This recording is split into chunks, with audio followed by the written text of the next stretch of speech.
Everyone, good morning to one and all. आप देख रहे हैं कि class 10th biology by Deepak sir.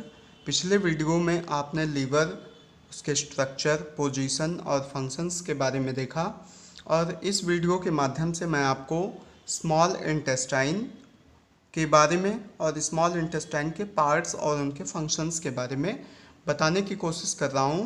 और इस समर वैकेशन में कोचिंग क्लासेस और स्कूल क्लोज हैं, जिसके वजह से कुछ चीज़ें छूट गई थी और उन्हीं चीज़ों को हम यहाँ पर डिस्कस करने जा रहे हैं। तो आई होप दैट आपको भी इंटरेस्ट होगा और आपके भी टॉपिक्स छूटने ना चाहिए, ये हमारी जिम्मेदारी है। तो आइए देखते हैं स्मॉल इंटेस्टाइन के बारे में, और इसका डायग्राम मैं आपको ग्रुप में भेज दूंगा जिससे आप आसानी से समझ सकते हैं। तो आप देखिए यहाँ पर, our small intestine is nearly 6.5 meter in length and it is a very coiled structure in our body। और यहाँ पर स्मॉल इंटेस्टाइन के पार्ट को स्मॉल इंटेस्टाइन के बारे में मैंने जो डिस्क्रिप्शन है इसको 4 पॉइंट में लिया है, और इसके अगले वीडियो में हम लोग बात करेंगे पार्ट्स ऑफ स्मॉल इंटेस्टाइन। तो पहले स्मॉल इंटेस्टाइन को जान लें, फिर उसके पार्ट्स को जानते हैं। तो इसमें ये पहला पॉइंट मैंने लिखा है, small intestine is a part of our digestive system. Small intestine is a part of our digestive system. Digestive system is starting from mouth and it is ends to the anus. हमारा जो पूरा digestive system है वो mouth से शुरू होकर anus तक finish होता है। तो यहाँ पर ये बताया जा रहा है कि small intestine is a part of our digestive system. Digestive system का ही एक हमारा हिस्सा है स्मॉल इंटेस्टाइन। आगे है दूसरा फुल स्टॉप के बाद, it makes the part the long pathway that food takes through our body called the gastrointestinal tract. Means ये स्मॉल इंटेस्टाइन जो है वो सबसे लंबी पाथवे है जहाँ पर फूड हमारा जो डाइजेशन के लिए आया है वो ट्रेवल होता है, जिसको हम गैस्ट्रोइंटेस्टाइनल ट्रैक्ट कहते हैं।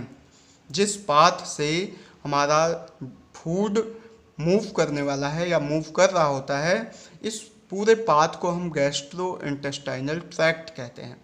तो पहले पॉइंट में आपने ये समझा कि small intestine is the part of our digestive system, और दूसरा ये एक लॉन्ग पाथवे बनाता है जिससे होकर हमारा फूड पूरे गैस्ट्रोइंटेस्टाइनल ट्रैक्ट में ट्रेवल करता है। और तीसरा इसमें पॉइंट मैंने ऊपर ही लिख दिया है, this is 6.5 metre in length and has many coiled like structure which makes the surface area very large for the digestion of food। तो ये पहला पॉइंट हो गया। Second point, when food leaves our stomach it enters the small intestine and small intestine connects to the large intestine। आपको याद होगा classes में मैंने बताया था कि our stomach is J-shaped organ, और जब J-shaped organ में पार्शियली डाइजेस्टेड फूड डाइजेस्ट हो चुका होता है तो ये स्मॉल इंटेस्टाइन में एंटर करता है। और मैंने बताया था small intestine performs many functions, means 2 functions, that is it receives the secretions from liver and gallbladder।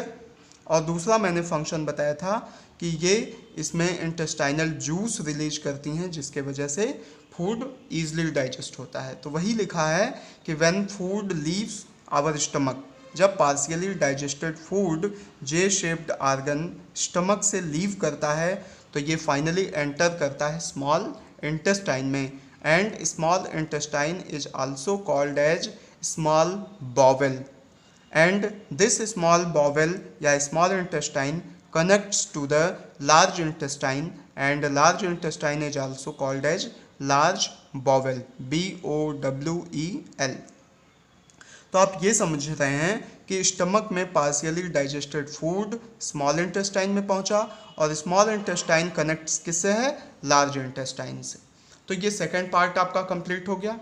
Third point, the intestine are responsible, मैंने लिखा है intestines, it means both intestine, that is small as well as large intestine। तो यहाँ पर intestines लिखने का ये अर्थ है स्मॉल और लार्ज इंटेस्टाइन दोनों मिलकर। The intestines are responsible for the breaking down of food, absorption of its nutrients and solidifying the waste। Means both intestines are responsible for the breakage या breaking down of food materials into the simpler forms, absorption and reabsorption of nutrients and other minerals are taken by the small and large intestine and makes the waste solidify, which can be removed time to time from our body. तो ये small intestine और large intestine food को simple form में break करेंगी और उनसे मिलने वाले जो यूज़फुल सब्सटेंसेस होंगे जैसे कि न्यूट्रिएंट्स के बारे में मैंने आपको डिस्कस किया था क्लास में, carbohydrate, protein, fats, vitamins, minerals and roughage are called as the nutrients because these nutrients provides energy for our metabolic activities. तो ये न्यूट्रिएंट्स एब्जॉर्ब कर लिए जाते हैं और जो वेस्ट बचता है which is not digested by our body is called as waste. This waste is changed into solidifying state which can be removed, which can be stored and further removed by our body. तो तीसरा point ये हुआ small intestine का। चौथा point और last point होगा इसमें, क्योंकि स्मॉल इंटेस्टाइन के बाद हम लोग इसके पार्ट्स को देखेंगे। The small intestine is the longest part of our gastrointestinal tract। क्यों? क्योंकि ऊपर लेंथ लिखी हुई है, इस तरह से ही आपको समझ में आ जाएगा कि 6.5 मीटर लेंथ कितनी होती है। So the small intestine is the longest part of our gastrointestinal tract and it is where most of our food digestion takes place। और यही स्मॉल इंटेस्टाइन है जो डाइजेशन ऑफ फूड के लिए कंप्लीट साइट है। Means complete digestion of food takes place in the small intestine. So the site of complete digestion is small intestine. तो ये वही पार्ट है जिसमें ज़्यादा से ज़्यादा फूड का डाइजेशन होगा, एब्जॉर्प्शन होगा। और अब हम जब लार्ज इंटेस्टाइन में बढ़ते हैं तो लार्ज इंटेस्टाइन में जो न्यूट्रिएंट्स बच जाते हैं, जो एक्स्ट्रा वाटर बच जाता है, वो लार्ज इंटेस्टाइन भी रीएब्जॉर्ब कर लेता है। तो वो लार्ज इंटेस्टाइन का पार्ट होगा। अब हम लोग डिस्कस करेंगे आगे अगले वीडियो में पार्ट्स ऑफ स्मॉल इंटेस्टाइन, जिसमें आप देखेंगे कि ड्यूडेनम है, जीजनम है, इलियम है और इसके अलावा मैं आपको बताऊंगा म्यूकोसा क्या होती है, उसकी सरफेस एरिया क्या होती है और उसके फंक्शंस क्या हैं। तो आई होप दैट ये वीडियो आपके लिए यूज़फुल होगा और आप इसे देखकर इसके नोट को क्लियर कर लीजिए, नोट्स लिख लीजिए, ताकि आपको स्मॉल इंटेस्टाइन के बारे में जब भी कहीं से भी क्वेश्चंस बोर्ड में पूछा जाए, क्लासेस में पूछा जाए, टेस्ट में पूछा जाए, तो you are going to give your answer suitably and appropriately. Okay, तो आई होप दैट ये वीडियो आपको अच्छा लगा होगा, समझ में भी आया होगा। अगर आप इस चैनल पर नए हैं तो चैनल को सब्सक्राइब करें, शेयर करें, जिससे और लोगों तक ये वीडियो पहुंच पाए। Thanks for the watching video.